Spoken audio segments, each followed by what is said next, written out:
Praise the Lord. 1 രാജാക്കന്മാരുടെ പുസ്തകം 16-ാം അധ്യായം 1 മുതൽ 34 വരെയുള്ള തിരുവചനങ്ങൾ. ബേശയ്ക്ക് വിരോധമായി ഹനാനിയുടെ മകൻ യേഹൂവിന് യഹോവയുടെ അരുളപ്പാടുണ്ടായതെന്തെന്നാൽ, ഞാൻ നിന്നെ പൊടിയിൽ നിന്ന് ഉയർത്തി എന്റെ ജനമായ ഇസ്രായേലിനെ പ്രഭുവാക്കി വെച്ചു. നീയോ യൊരോബെയാമിന്റെ വഴിയിൽ നടക്കുകയും തങ്ങളുടെ പാപങ്ങളാൽ എന്നെ കോപിപ്പിക്കത്തക്കവണ്ണം എന്റെ ജനമായ ഇസ്രായേലിനെ കൊണ്ട് പാപം ചെയ്യിക്കുകയും ചെയ്യുകയാൽ, ഇതാ ഞാൻ ബേശയെയും അവന്റെ ഗൃഹത്തെയും അശേഷം അടിച്ചു വാരിക്കളയും. നിന്റെ ഗൃഹത്തെ നെബാത്തിന്റെ മകനായ യൊരോബെയാമിന്റെ ഗൃഹത്തെ പോലെയാക്കും. ബേശയുടെ സന്തതിയിൽ പട്ടണത്തിൽ വെച്ച് മരിക്കുന്നവനെ നായ്ക്കൾ തിന്നും, വയലിൽ വെച്ച് മരിക്കുന്നവനെ ആകാശത്തിലെ പക്ഷികൾ തിന്നും. ബേശയുടെ മറ്റുള്ള വൃത്താന്തങ്ങളും അവൻ ചെയ്തതും അവന്റെ പരാക്രമ പ്രവൃത്തികളും ഇസ്രായേൽ രാജാക്കന്മാരുടെ വൃത്താന്ത പുസ്തകത്തിൽ എഴുതിയിരിക്കുന്നുവല്ലോ. ബേശ തന്റെ പിതാക്കന്മാരെ പോലെ നിദ്ര പ്രാപിച്ചു. അവനെ തിർസായിൽ അടക്കം ചെയ്തു. അവന്റെ മകൻ ഏല അവനു പകരം രാജാവായി. ബേശ യൊരോബെയാം ഗൃഹത്തെ പോലെ ഇരുന്ന് തന്റെ കൈകൊണ്ട് പ്രവൃത്തിയാൽ യഹോവയെ ക്രുന്ദിപ്പിച്ചു. യഹോവയ്ക്ക് അനിഷ്ടമായുള്ളതൊക്കെയും ചെയ്യുകയും അവരെ കൊന്നുകളയുകയും ചെയ്തതുകൊണ്ട് അവനും അവന്റെ ഗൃഹത്തിനും വിരോധമായി ഹനാനിയുടെ മകനായ യേഹൂ പ്രവാചകൻ മുഖാന്തരം യഹോവയുടെ അരുളപ്പാടുണ്ടായിരുന്നു. യഹൂദ രാജാവായ ആസായുടെ 26-ാം ആണ്ടിൽ ബേശയുടെ മകൻ ഏല ഇസ്രായേലിൽ രാജാവായി തിർസായിൽ 2 സംവത്സരം വാണു. എന്നാൽ രഥങ്ങളിൽ പകുതിക്ക് അധിപതിയായ സിമ്രി എന്ന അവന്റെ ഭൃത്യൻ അവന് വിരോധമായി കൂട്ടുകെട്ടുണ്ടാക്കി. അവൻ തിർസായിൽ തിർസാ രാജധാനി വിചാരകനായ അർസയുടെ വീട്ടിൽ കുടിച്ച് ലഹരി പിടിച്ചിരിക്കുമ്പോൾ സിമ്രി അകത്തു കടന്ന യേഹൂദ രാജാവായ ആസായുടെ 27-ാം ആണ്ടിൽ അവനെ വെട്ടിക്കൊന്ന് അവന് പകരം രാജാവായി.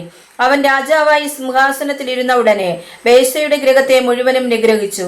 അവനാകട്ടെ അവന്റെ ചാർച്ചക്കാർക്കാകട്ടെ പുരുഷപ്രജയായ ഒന്നിനെയും അവൻ ശേഷിപ്പിച്ചില്ല.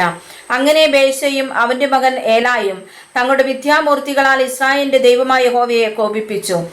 തങ്ങൾ ചെയ്തതും ഇസ്രായേലിനെ കൊണ്ട് ചെയ്യിച്ചതുമായ സകല പാപങ്ങളും നിമിത്തം യഹോവ യേഹൂ പ്രവാചകൻ മുഖാന്തരം ബേശയ്ക്ക് വിരോധമായി അരുളി ചെയ്ത വചനപ്രകാരം സിമ്രി ബേശയുടെ ഭവനത്തെ മുഴുവനും നിഗ്രഹിച്ചു കളഞ്ഞു. ഏലായുടെ മറ്റുള്ള വൃത്താന്തങ്ങളും അവൻ ചെയ്തതൊക്കെയും ഇസ്രായേൽ രാജാക്കന്മാരുടെ വൃത്താന്ത പുസ്തകത്തിൽ എഴുതിയിരിക്കുന്നുവല്ലോ. യഹൂദ രാജാവായ ആസായുടെ 27-ാം ആണ്ടിൽ സിമ്രി തിർസായിൽ 7 ദിവസം രാജാവായിരുന്നു.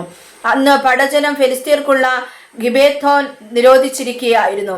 സിമ്രി കൂട്ടുകെട്ടുണ്ടാക്കി രാജാവിനെ കൊന്നുകളഞ്ഞു എന്നു പാളയം ഇറങ്ങിയിരുന്ന പടജനം കേട്ടപ്പോൾ എല്ലാ ഇസ്രായേലും അന്നു തന്നെ പാളയത്തിൽ വെച്ച് സേനാധിപതിയായ ഒമ്രിയെ ഇസ്രായേലിന് രാജാവാക്കി വാഴിച്ചു. ഉടനെ ഒമ്രി ഇസ്രായേലുമായി ഗിബെഥോൻ വിട്ടുചെന്ന് തിർസായെ നിരോധിച്ചു. പട്ടണം പിടിപ്പെട്ടു എന്ന് സിമ്രി കണ്ടപ്പോൾ രാജധാനിയുടെ ഉൾമുറിയിൽ കടന്ന് രാജധാനിക്ക് തീവെച്ച് അതിൽ മരിച്ചു കളഞ്ഞു. അവൻ യൊരോബെയാമിന്റെ വഴിയിലും അവൻ ഇസ്രായേലിനെ കൊണ്ട് ചെയ്യിച്ച പാപത്തിലും നടന്നു. യഹോവയ്ക്ക് അനിഷ്ടമായുള്ളത് പ്രവർത്തിച്ചു. ഇങ്ങനെ താൻ ചെയ്ത പാപങ്ങൾ നിമിത്തം തന്നെ സിമ്രിയുടെ മറ്റുള്ള വൃത്താന്തങ്ങളും അവനുണ്ടാക്കിയ കൂട്ടുകെട്ടും ഇസ്രായേൽ രാജാക്കന്മാരുടെ വൃത്താന്ത പുസ്തകത്തിൽ എഴുതിയിരിക്കുന്നുവല്ലോ. അന്ന് ഇസ്രായേൽ ജനം 2 ഭാഗമായി പിരിഞ്ഞു. പാതിജനം ഗീനത്തിന്റെ മകനായ തിബ്നിയുടെ രാജാവാകേണ്ടതിന് അവന്റെ പക്ഷം ചേർന്നു, പാതിജനം ഒമ്രിയുടെ പക്ഷം ചേർന്നു. എന്നാൽ ഒമ്രിയുടെ പക്ഷം ചേർന്ന ജനം ഗീനത്തിന്റെ മകനായ തിബ്നിയുടെ പക്ഷം ചേർന്ന ജനത്തെ തോൽപ്പിച്ചു. അങ്ങനെ തിബ്നി പട്ടുപോകുകയും ഒമ്രി രാജാവാകുകയും ചെയ്തു. യഹൂദ രാജാവായ ആസായുടെ 31-ാം ആണ്ടിൽ ഒമ്രി ഇസ്രായേലിലെ രാജാവായി 12 സംവത്സരം വാണു. തിർസായിൽ അവൻ 6 സംവത്സരം വാണു. പിന്നെ അവൻ ഷേമേരിനോട് ശമര്യ മല 2 താലന്ത് വെള്ളിക്ക് വാങ്ങി ആ മലമുകളിൽ പട്ടണം പണിതു. താൻ പണിത പട്ടണത്തിന് മല ഉടമസ്ഥനായിരുന്ന ഷേമേരിന്റെ പേരിൻ പ്രകാരം ശമര്യ എന്നു പേരിട്ടു. ഒമ്രി യഹോവയ്ക്ക് അനിഷ്ടമായുള്ളത് ചെയ്തു. തനിക്ക് മുമ്പുണ്ടായിരുന്ന എല്ലാവരെക്കാളും അധികം ദോഷം പ്രവർത്തിച്ചു. എങ്ങനെയെന്നാൽ അവൻ നെബാത്തിന്റെ മകനായ യൊരോബെയാമിന്റെ എല്ലാ വഴികളിലും ഇസ്രായേലിന്റെ ദൈവമായ യഹോവയെ തങ്ങളുടെ മിഥ്യാമൂർത്തികളാൽ കോപിപ്പിക്കത്തക്കവണ്ണം ഇസ്രായേലിനെ കൊണ്ട് പാപം ചെയ്യിച്ച പാപങ്ങളിലും നടന്നു. ഒമ്രി ചെയ്ത മറ്റുള്ള വൃത്താന്തങ്ങളും അവൻ ചെയ്ത പരാക്രമ പ്രവൃത്തികളും ഇസ്രായേൽ രാജാക്കന്മാരുടെ വൃത്താന്ത പുസ്തകത്തിൽ എഴുതിയിരിക്കുന്നുവല്ലോ. ഒമ്രി തന്റെ പിതാക്കന്മാരെ പോലെ നിദ്ര പ്രാപിച്ചു. ശമരിയിൽ അവനെ അടക്കം ചെയ്തു. അവന്റെ മകനായ ആഹാബ് അവനു പകരം രാജാവായി.